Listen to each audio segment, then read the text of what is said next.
솔로몬은 지혜와 정의를 따르는 삶의 모습이 어떠한지를 말씀하고 있습니다. 15절 보십시오. 정의를 행하는 것이 의인에게는 즐거움이요 죄인에게는 패망이니라 말씀하고 있습니다. 정의를 행하는 것이 의인에게는 큰 즐거움이 된다는 것이죠. 그러나 죄인은 정의 앞에 서면 망하게 된다 말씀하고 있습니다. 정의가 의인과 죄인들에게 전혀 다른 의미로 다가오게 된다는 것입니다. 또 지혜와 명철을 구하는 삶이 우리를 살린다 이렇게 말씀하지요. 16절을 이렇게 말씀합니다. 명철의 길을 떠난 사람은 사망의 회중에 거하리라 말씀합니다. 명철의 길이라고 하는 것, 하나님을 경외하고 그분의 선하시고 의로우심을 믿고 그 믿음을 지켜나가는 경건한 삶을 이야기하죠. 결국 이런 명철을 버리는 것은 결국 사망의 길로 이르게 된다 말씀하고 있습니다. 하나님을 인정하지 않는 삶은 결국 영원한 멸망에 이를 수밖에 없다는 것이죠. 그리고 지혜로운 삶은 경제적인 풍요와도 연관이 있다는 것을 알아야 됩니다. 17절은 이렇게 말씀하죠.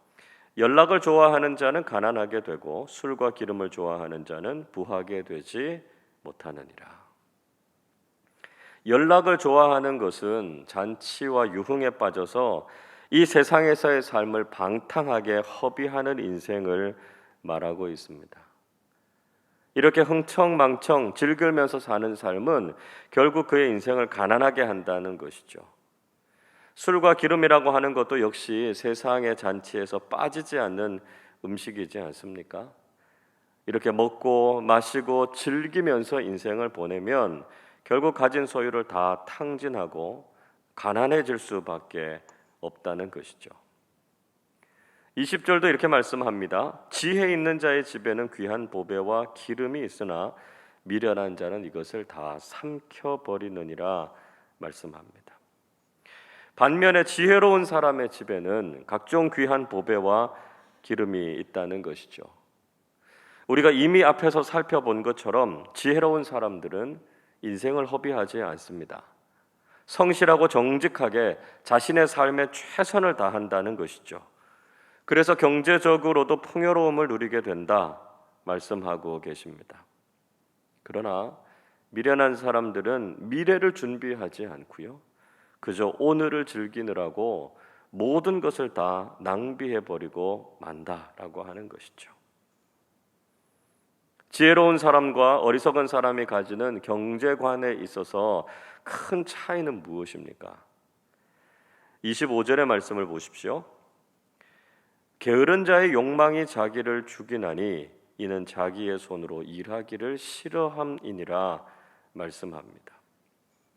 어리석고 게으른 사람들은 욕망, 즉 탐욕을 따라서 살아간다는 것이죠. 자신의 탐욕을 채우기 위해서 더 많은 것을 가지려고 하고요. 때로는 그 탐욕을 채우기 위해서 불의한 일과 범죄까지도 저지르게 되죠. 그러나 결국은 탐욕이 자신의 무덤이 되는 경우를 우리는 종종 보게 됩니다. 이런 사람들은 욕망에 사로잡혀서 살기는 하지만 정작 자신의 손으로 수고하고 땀 흘려서 돈을 벌 생각은 잘 하지 않습니다. 편법이나 속임수를 써서 또 다른 사람들의 것을 빼앗아서 그리고 일확천금의 기회만을 좇으면서 살아가게 되죠. 26절에서도 이렇게 말씀합니다. 어떤 자는 종일토록 탐하기만 하나 의인은 아끼지 아니하고 베푸느니라 말씀합니다. 어리석고 악한 사람들은 늘 탐욕에 찌들어서 산다는 것이죠. 그것이 결국은 자신의 인생을 망가뜨리게 됩니다.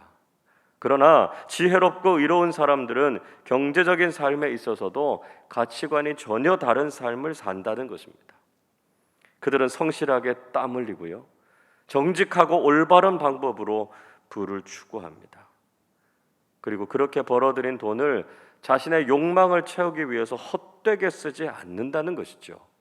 무엇보다 소유의 주인이 되시는 하나님을 인정하고 하나님의 것을 하나님께로 돌릴 줄 아는 믿음을 가지고 있습니다. 그리고 다른 사람들을 돕고 베푸는 삶을 사는 것을 아까워하지 않는다는 것이죠. 구제하고 나누는 삶을 실천해서 그리스도인으로서 선한 영향력을 미치고 세상을 따뜻하게 하고 행복하게 하는 사람들이 된다는 것이죠. 여러분, 우리는 정의를 행하고 지혜를 추구하는 신앙인들이 되어야 합니다.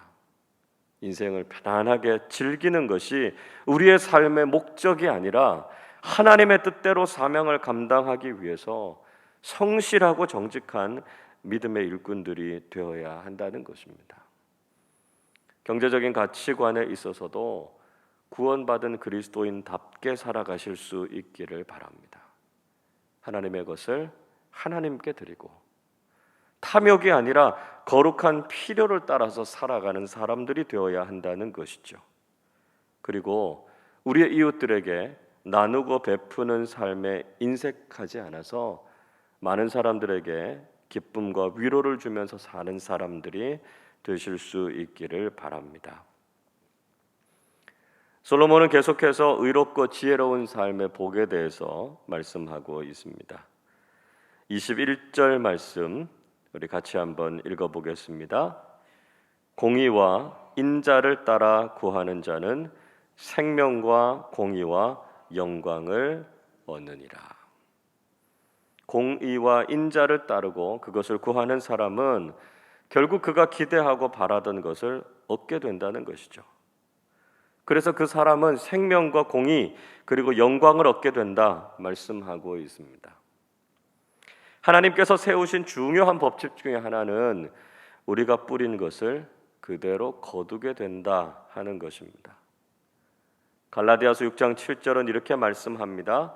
스스로 속이지 말라. 하나님은 업신여김을 받지 아니하시나니 사람이 무엇으로 심든지 그대로 거두리라. 우리가 선하고 좋은 것을 심지 않고 그런 열매를 구하는 것은 하나님을 속이는 것이고요. 하나님을 업신여기는 것이다 말씀하고 있습니다. 우리는 믿음의 사람답게 바르고 좋은 것을 심어야 하고요. 그 열매를 얻기를 기대하면서 살아가야 한다는 것입니다. 또 지혜로운 자는 힘이 세고 강한 자도 이기게 된다 말씀하고 있습니다. 22절 보십시오. 지혜로운 자는 용사의 성에 올라가서 그 성이 의지하는 방벽을 허느니라 말씀하죠. 지혜자는 강한 용사가 지키고 있는 성에 올라가서 그 성을 무너뜨리고 그 성을 점령하게 된다고 말씀하고 있습니다. 분명히 우리가 살아가고 있는 세상에는 강하고 높은 지위에 올라 있는 사람들이 있습니다. 그러나 하나님께서 우리에게 주신 지혜를 얻게 되면 세상에서 강하고 높은 사람들도 능가할 수 있게 된다는 것이죠.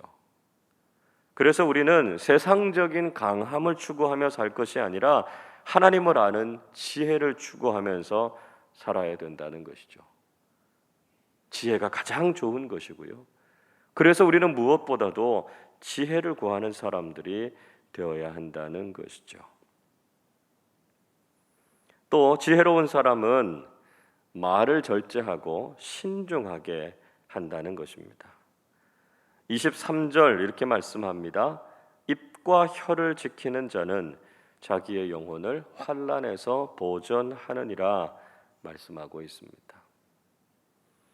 말조심을 하는 것은 아무리 강조해도 지나치지 않지요. 우리가 말실수를 하거나 다른 사람에게 잘못된 말을 해서 낭패를 겪게 되는 경우가 얼마나 많습니까? 때로는 그리스도인들도 해야 할 말과 해서는 안 되는 말을 잘 구분하지 못하고 말로 인해서 자신의 인생에 큰 위기를 경험하게 되는 경우가 있습니다. 우리는 늘 그리스도인답게 말을 절제할 줄 알아야 하고요. 어떤 말을 해야 될 것인가 하는 것을 잘 생각해야 된다는 것이죠. 특히 거짓말을 하지 말아야 하고요. 확실한 말을 해야 된다 말씀하고 있습니다. 28절 보십시오. 거짓 증인은 패망하려니와 확실히 들은 사람의 말은 힘이 있느니라 말씀하죠. 거짓말이나 부정확한 말을 전하는 것은 우리의 삶에 아주 위험하다는 것입니다. 위증을 하거나 제대로 알지 못하고 한 말에 대해서 우리가 그것 때문에 비난을 받게 되기도 하고요. 범죄가 돼서 벌금을 내거나 감옥에 가게 되는 경우들도 있죠.